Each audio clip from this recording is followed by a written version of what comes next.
son. Bonjour à tous et bienvenue dans le premier et dernier épisode de C'est pas magicien. Cet épisode portera sur le défi alimentaire. Tout d'abord, nous allons parler de la faim dans le monde. 7,6 milliards d'humains sont sur la planète aujourd'hui. Et beaucoup meurent de faim, 795 millions, soit une personne sur 10 en 2018. Selon les organisations comme l'ONU, la production mondiale de nourriture pourra nourrir 10 à 12 milliards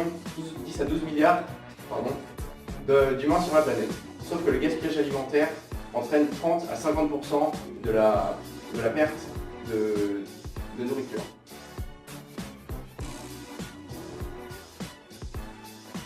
Ensuite, au niveau des États-Unis, en 2012, en 2012, à cause de la sécheresse,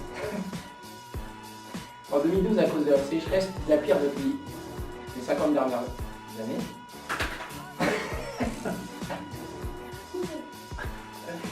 le filet de sécurité est mis à mal. De plus en plus de personnes vont en soupe alimentaire et refuge d'urgence, la dernière bouée de sauvetage pour personnes âgées et handicapées. Les dons gouvernementaux baissent car plus en plus de gens en demandent. Et avant, il y avait des caddies qui étaient distribués pour les pauvres. Et maintenant, il y en a de moins en moins car il y a encore de plus en plus de gens qui en demandent.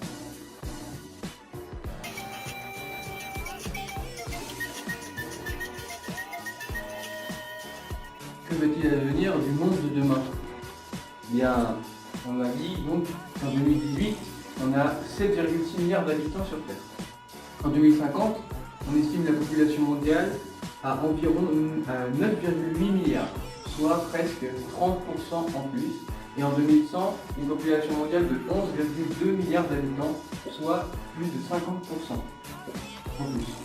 Il faudra donc nourrir 2,2 milliards de personnes en plus en 2050 et 3,6 milliards de personnes de plus en 2100. Mais si la part des sous-alimentés ne diminue pas d'ici là, il y aura donc 960 millions de personnes qui vont souffrir de la faim et dans le monde en 2050 et plus de 1 milliard en 2100. Le défi alimentaire sera donc compliqué à surmonter. Il faudra donc augmenter la production mondiale, mieux répartir la nourriture dans le monde ou limiter le gaspillage afin de surmonter cette épreuve. Très problématique.